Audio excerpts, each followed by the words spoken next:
क्या आपने कभी सोचा है कि अगर आपका अतीत आपके सामने आ जाए तो आप क्या करेंगे? क्या होगा अगर वो अतीत आपको किसी और के रूप में दिखे?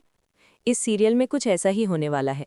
और अगर आप जानना चाहते हैं कि ये चौंकाने वाली कहानी कहाँ तक पहुँचने वाली है, तो हमारे चैनल को सब्सक्राइब करना ना भूलें। सीरियल तुमसे तुम तक के आने वाले ट्रैक में एक बड़ा बदलाव आने वाला है।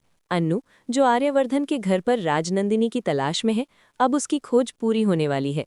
आर्य और अन्नू का रिश्ता अब गहरा होने वाला है, क्योंकि राजनंदिनी का रहस्य अब समाप्त होने वाला है।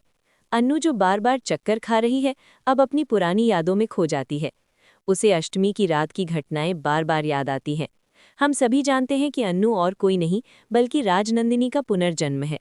अब अन्नू ने आर्य से बार बार ये कहा है कि वो राजनंदिनी से मिलना चाहती है, लेकिन उसे ये नहीं पता कि राजनंदिनी तो कब की मर चुकी है।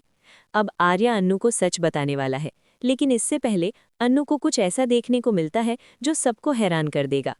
अन्नू को एक गली दिख जाती है जो उसे एक सीक्रेट रूम की तरफ ले जाती है। ये वही रूम है जो आज तक कभी नहीं खुला और जिसे आर्य के अलावा कोई नहीं देख सका। अन्नू की नज़र उस कमरे पर पड़ती है और वो धीरे धीरे उस कमरे की तरफ बढ़ने लगती है। जैसे ही वो कमरे के पास पहुंचती है, उसे एक औरत को जाते हुए देखती है जो उस कमरे की तरफ इशारा कर रही होती है। वो औरत कोई और नहीं बल्कि राजनंदिनी की आत्मा है। अन्नू, जो पहले से ही भ्रमित और घबराई हुई थी, अब उस आत्मा के पीछे पीछे उस कमरे की तरफ जाती है। जैसे ही वो कमरे का गेट खोलने की कोशिश करती है, वो एक बार फिर से बेहोश हो जाती है। इस समय आर्यवर्धन पीछे से आता है और अन्नू को अपनी गोदी में उठाकर उस कमरे के अंदर ले जाता है। यहाँ आर्य अन्नू को राजनंदिनी से मिलवाता है। अब राजनंदिनी और अन्नू की मुलाकात होने वाली है। ये वो पल है जब अन्नू को ये एहसास होता है कि वो सिर्फ राजनंदिनी का पुनर्जन्म नहीं बल्कि वही है। इस मुलाकात के साथ कहानी में एक नया ट्विस्ट आता है, क्योंकि अब अन्नू खुद को राजनंदिनी के रूप में देखेगी। राजनंदिनी का रूप अब अन्नू में समा चुका है। ये एक ऐसा इल्यूजन होगा जो अन्नू के दिमाग में होगा।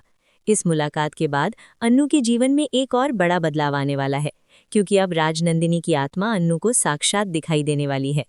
अब जब अन्नू माता रानी की चौकी के बाद अपने घर लौटे भी, उसे एक और चौंकाने वाली घटना का सामना करना होगा। उसके घर में सिद्धि माता का पानी का पात्र होगा, और जब अन्नू उस पात्र में अपना चेहरा देखेगी तो उसे अपना चेहरा नहीं बल्कि राजनंदिनी का चेहरा दिखाई देगा। वो इस दृश्य को देखकर हैरान रह जाएगी। वो खुद से सवाल करेगी, ये किसका चेहरा है? और तभी राजनंदिनी का नाम सामने आएगा। तो अब अन्नू के जीवन में क्या बदलाव आने वाला है? क्या वो अपनी पहचान को समझ पाएगी?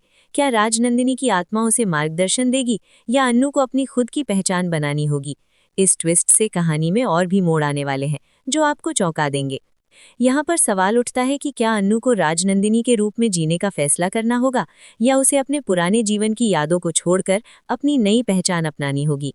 क्या वो खुद को राजनंदिनी के रूप में स्वीकार करेगी, या फिर वो अपने नए जीवन के लिए खुद को अलग पहचान देगी? जैसे ही अनु को राजनंदिनी का चेहरा पानी में दिखाई देता है, वो पूरी तरह से चौंक जाती है। उसे विश्वास ही नहीं हो रहा कि वो खुद को राजनंदिनी के रूप में देख रही है। ये एक ऐसा पल है जिसे समझना और स्वीकारना उसके लिए बेहद कठिन होता है। वो खुद से ये सवाल करने लगती है कि क्या सच में वो राजनंदिनी का पुनर्जन्म है, और अगर ऐसा है तो क्या उसे अपनी नई पहचान के साथ जीने का अधिकार है या नहीं। आर्य, जो पहले से ही अनु के इस रहस्य को जानता था, अब धीरे धीरे अनु को इस सच्चाई से रूबरू कराना चाहता है। लेकिन क्या अनु इसके लिए तैयार है? क्या वो अपनी पहचान को स्वीकार करेगी या फिर अपने अतीत को पीछे छोड़ने का फैसला करेगी?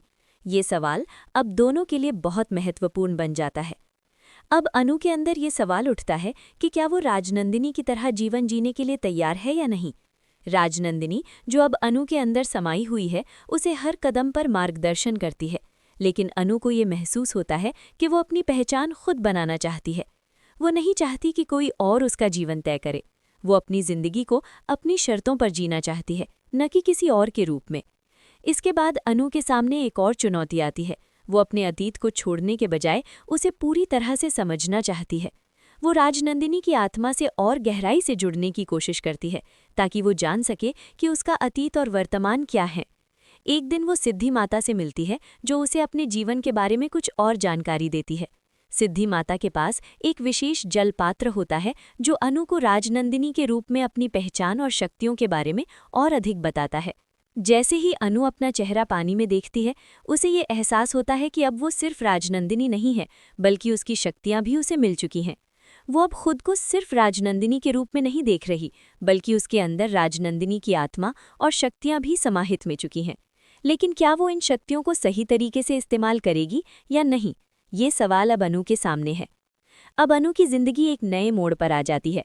वो अपनी शक्तियों का इस्तेमाल करना सीखती है, लेकिन इसके साथ ही उसे ये समझ में आता है कि हर शक्ति का एक उद्देश्य होना चाहिए। अगर वो इन शक्तियों का गलत इस्तेमाल करती है तो इसके परिणाम खतरनाक हो सकते हैं।